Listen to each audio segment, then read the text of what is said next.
दिन की शुरुआत होते एक लड़ाई होती है। महज 500 दलित जाति के महार सैनिक और उधर मराठा पेशवा की 25 से 30 हजार। और आपको जानकर ताज्जुब हो गया, दोपहर होते होते उन महज 500 महार सैनिकों ने 25,000 सैनिकों को हरा दिया। वो लड़ाई हथियारों से नहीं लड़ी गई थी, इतनी नीचता हो गई थी। आप कल्पना करो वो क्या दुख दर्द झेले होंगे जिनके सामने आजादी भी थी। आजादी का जश्न मनाने से ज्यादा इस बात का टेंशन में थे कि कोई हम 1 जनवरी 1818 को दिन की शुरुआत होते एक लड़ाई होती है भीमा कोरेगांव की। कौन सी लड़ाई? अब पेशवा की फौज होती है लगभग 25 से 30 हजार की। पेशवा की फौज कितनी होती है? बड़ी फौज है। और अंग्रेजों के पास महज 500 सैनिक 500 की फौज होती है। और वो 500 में भी कौन? उसी मराठा महाराष्ट्र के महार जाति के लोग। अब महार वहां पे SC ST में आते हैं और उनको ये लोग बड़ी सताते थे, बहुत ज्यादा। हालांकि छत्रपति के काल में, चूंकि छत्रपति के काल में इतना अत्याचार नहीं था, स्वयं मराठा साम्राज्य में जब छत्रपति शिवाजी महाराज थे तो हर जाति और हर धर्म के लोग मराठों में थे। आधे मराठों में तो मुस्लिम सैनिक थे सब। अच्छा, वो ये इधर में देखिएगा औरंगजेब के पास आधा तो राजपूत सैनिक थे कि नहीं थे? इवन शिवाजी को हराने के लिए किसे भेजा था? जय सिंह को। किसे भेजा? जय सिंह को। लेकिन जब छत्रपति का काल समाप्त हुआ, छत्रपति को संगोला की संधि के तहत तीसरे पेशवा ने पद को समाप्त कर दिया और वंशानुगत कर दिया। पेशवा महज 500 दलित जाति के महार सैनिक इधर से और उधर मराठा पेशवा के कितने सैनिक? 25 से 30 हजार। महाराष्ट्र में एक नदी है भीमा नदी। कौन सी नदी? भीमा नदी। उसके पास एक गांव था कोरेगांव। क्या नाम था? कोरेगांव। तो एरिया का नाम हो गया भीमा कोरेगांव। अब अंग्रेज सब क्या करे सब? तो अंग्रेजों के पास महज 500 महार सैनिक थे और पेशवा के पास 25 से 30 हजार सैनिक। और 1 जनवरी का दिन था, भीषण ठंड पड़ रही थी। महार जातियों के ऊपर इतना अत्याचार हुआ था कि उनका कहना था कि हम लड़े जिए उससे मतलब नहीं, कट जाएंगे, लेकिन इन लोगों ने जो अत्याचार किया है नहीं छोड़ेंगे। और आपको जानकर ताज्जुब हो गया, दोपहर होते होते उन महज 500 महार सैनिकों ने 25,000 सैनिकों को हरा दिया। 25,000 को हरा दिया। वो लड़ाई हथियारों से नहीं लड़ी गई थी, वो लड़ाई उनके अपमान का बदला था। भीमा कोरेगांव। अंग्रेजों को इसी सबसे तो फायदा हो गया। उन्होंने देखा कि भैया हमको ब्रिटेन से सैनिक लाने की जरूरत नहीं है, इन लोगों ने किसे दबाया है तो किसी दलित को अब सताए होंगे। त्रावणकोर का राजा ऐसा बदतमीज था, महिलाओं को कपड़े पहनने नहीं देता था। दलित महिलाओं को कहता था कपड़ा पहनना है तो तुम टैक्स दो, स्तन नहीं ढक सकते हो, यही पहचान है कि तुम दलित हो। और इतनी नीचता की हद थी कि घर जब जाते थे लोग ना, टैक्स मान ले, मूला कर्म टैक्स था। तो जिस महिला का स्तन जितना बड़ा होता था उसको उतना टैक्स ज्यादा लेना होता था। स्तन छोटा है तो महिला को टैक्स कम देना होता। मूला कर्म नाम का उस टैक्स दिया गया था। नलिनी नाम की एक महिला थी जिसको जब टैक्स देने गया तो किसी को भी खराब लगेगा, उसने काट दिया स्तन को ही और उठा के दे दिया कि अब टैक्स से नहीं देना पड़ेगा। फिर मर गई। उसकी चिता को जब जलाया गया तो उसके पति ने उस चिता में कूद कर अपनी जान दे दी। पहली सती प्रथा यह पुरुष में देखी गई थी जो समाज के अत्याचार की वजह से हुआ था। अब बताओ अंग्रेज शासन करे तो ना करे, कैसे नहीं करे? अजीब हो जाता है। इतनी नीचता हो गई थी। ये क्या होता है आज के जमाने में भी? जाति धर्म ये सब समझ में नहीं आता है। अभी तो कोनो ब्लड मांगने आता है तो कुल जाति धर्म भुला जाता है। अस्पताल में डॉक्टर कौन जात का ही नहीं। और सबको देखिए, बाबा साहब की देखते हैं एक चीज ना कि उन्हीं के आदर्शों को भूल गए हैं। जो स्वयं बाबा साहब अम्बेडकर की बात करते हैं उन्हीं के आदर्शों को भूल गए। आपसे कोई नफरत कर रहा है तो आप उसके दिल को, नफरत को एक झटके में नहीं चेंज कर सकते हैं। आप उस लायक बनिए। सपोज कीजिए कि कोई आपकी जाति से आपको बहुत नफरत कर रहा है, आप अपने बेटा बेटी को पढ़ा के बहुत बड़ा डॉक्टर बना दीजिए, उस एरिया का बहुत बड़ा डॉक्टर, चाहे वो बच्चे का डॉक्टर हो, बूढ़े का, कोई भी। सपोज कीजिए एक छोटे बच्चे का पेडियाट्रिक डॉक्टर बना दीजिए। पेडियाट्रिक मतलब होता है बच्चे वाला, गायनिक मतलब होता है महिलाओं वाला। तो अगर कोई किसी की जाति से बहुत नफरत कर रहा है कि तुम छोटी जाति को हो, ये है वो, तो अपने बाल बच्चे को पढ़ा लिखा के एक बेहतर डॉक्टर बना के वहां लाए और अच्छे से समाज सेवा करें। अब आएंगे अपने बचवा को लेके, अब आओगे ना तो आप जबरदस्ती नहीं, वरना आप जबरदस्ती के अब आओ वहां एक तंज कस दो।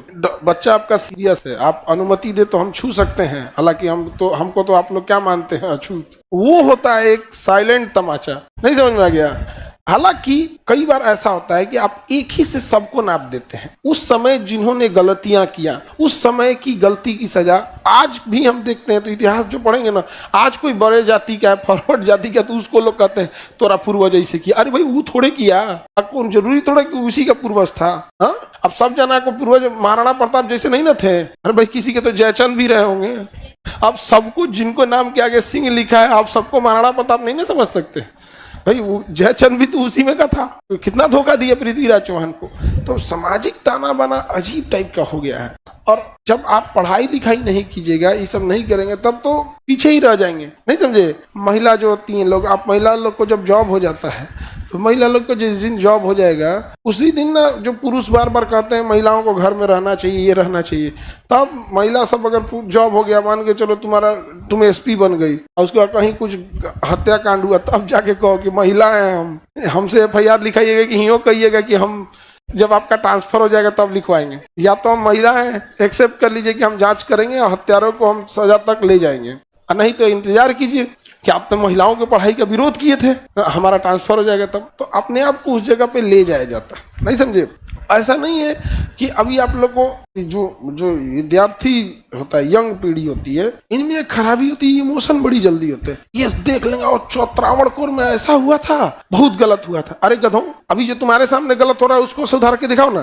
तुम बिहारी होने के नाते कितना गाली सुनना पड़ता है। कोई अच्छा काम करो जो हर लोगों को मिले। आज सिख लोगों को कोई बोल सकता है, तुम तो नहीं सिख को बोल के देखो, लोग 4 को सुनाएंगे, अरे यार ये लोगों ने तो भूखे को खाना खिलाते हैं। क्या 140 करोड़ लोगों को खाना खिलाए? नहीं, 140 करोड़ को नहीं ना खिलाए, लेकिन जो गया उनको श्रद्धा से खिलाए कि नहीं खिलाए। आज कोई कुछ बोल सकता है? जो सिख नहीं हुए वो भी सिख की लड़ाई लड़ता है। आप लड़ाई तभी जीतेंगे जब आपकी लड़ाई पूरा समाज लड़े। समाज आपकी लड़ाई कब लड़ेगा? जब आप समाज के लिए करेंगे तब। आप अपने लिए करेंगे तो अपनी लड़ाई भी खुद ही लड़ लो। नहीं समझे? आज देखिए, आज छत्रपति शिवाजी महाराज, हर राज्य का व्यक्ति उनको पूजनीय मानता है कि नहीं? हाँ, क्योंकि सबके लिए उन्होंने किया। महाराणा प्रताप, हर व्यक्ति उनका नाम शान से लेता है कि नहीं लेता? जयचंद, सब गरियाता है कि नहीं गरियाता? तो भाई आप जैसा काम करेंगे वैसे ही समाज आपके साथ रहेगा। तो अंग्रेज जो थे सब, उनको ये जो भारत की जातीय व्यवस्था थी वो अंग्रेजों को ईंधन का काम करती थी। और यकीन मानिए, जब लास्ट समय आया था आजादी का, और जब ये लगने लगा था द्वितीय विश्व युद्ध के समय की अब मतलब ज्यादा देर तक अंग्रेज गुलाम नहीं रह पाएंगे, तो छोटी जातियों के बीच एक डर का माहौल हो गया था कि अब लगता है हमको फिर सताया जाएगा। आप कल्पना करो वो क्या दुख दर्द झेले होंगे जिनके सामने आज़ादी भी थी। आज़ादी का जश्न मनाने से ज्यादा इस बात का टेंशन में थे कि कोई हमको फिर वही नहीं सताया जाए। तब समझाया गया कि नहीं, आपके लिए अब संविधान होगा, कोई आपसे ऐसे नहीं कर सकता है। यहाँ एक मिट्टी का घड़ा बांध दिया जाता था कि बात करते में अगर हल्का सा थूक वगैरह जाए तो जमीन पे न जाए। पीछे ना बोरा बांध दिया जाता था, या झाड़ू, बड़ा सा झाड़ू कमर में बांध के या बोरा के ऐसे जाए तो उसके निशान मिट जाए। और चप्पल नहीं पहन सकते हैं। कैसे जाना पड़ेगा? नंगे पैर तो बहुत बड़का चीज होता है, तो आदमी शौकों से नंगे पैर चल लेता है। त्रावणकोर में तो महिला को कपड़े पहनने नहीं दिया। आगे बढ़े। देखिए, इस सब चीजों को खत्म करने के लिए, जातिगत चीजों को खत्म करने के लिए आपको एक गहराई से सोचना पड़ेगा। वो कौन सा चीज है जिसपे अभी भी जाति, ऊंच नीच, धर्म का कोई लेना देना नहीं? पैसा। मजार पे भी चढ़ जाएगा, मंदिर पे भी चढ़ जाएगा। बड़ी जात को भी चाहिए, छोटी जात को, महिला को भी, पुरुष को भी, मराठी को भी, बिहारी को भी, सबको। इस चीज को समझो, जितना जल्दी समझ जाओ। समाज दिखावा करता है कि उसे पढ़े लिखे लोग पसंद है, एक्चुअल में दूसरों को अमीर पसंद है। अमीरों की इज्जत होती है, पैसा नहीं है तो किसी की भी इज्जत नहीं होगी। तुम तो पढ़े लिखे लोग हो, कौन सा इज्जत हो रहा है तुम्हारा? होगी नहीं? पढ़े लिखे हो जाता है इज्जत, लेकिन अभी नौकरी हो जाएगा तो क्या जी? इसमें हाँ, दोनों का गलती है, एरिया बाई एरिया है। हाँ, ये चीजें भी गड़बड़ है। आप लोग भी कभी फील किए होंगे कि लॉज लेने में भी ये कुछ झमेला है कि इस धर्म के हैं तो आपको, इस धर्म के आदमी को यहाँ लॉज मिलेगा तो यहाँ नहीं, उस धर्म का आदमी उधर। अभी आप जैसे कर रही है ना कि आपको इसको नहीं मिला, जैसे एरिया बाई एरिया है। सब्जी बाग साइड में चल जाओगे तो एक धर्म है उधर, उसको नहीं मिलेगा। तुम इधर चल जाओगे तो उधर नहीं मिलेगा। इधर आप एगो को दोषी नहीं कहिएगा। अब मानसिकता थोड़े बदल सकते हैं, मन क्या कर सकता है? तब उसका दूसरा इलाज, आप जल्दी से कामयाब हो जाइए।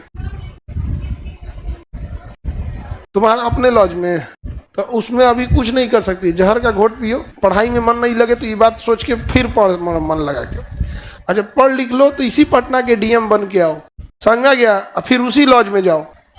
अभी एक को तो हम राजेंद्र नगर में खोजते ही इधर सब बाजार समिति में उससे जरा जब बेचेगा जहिया बेचेगा ना तैया खरीदेंगे और दूसरे को बेचने ना देंगे ओकरा। दूसरे को बेचे चाहे केकरो ओकरा हमको चाहिए, हमरो को निकाला था उसमें से। बस लास्ट आधार कार्ड दिए तो क्या कर दिया था, निकाल दिया। तो आप मानसिकता नहीं बदल सकते, होते हैं सब। कोई ऐसा बहुत तुमको भी वापस कर दिया, चंट समझ के वापस कर दिया होगा।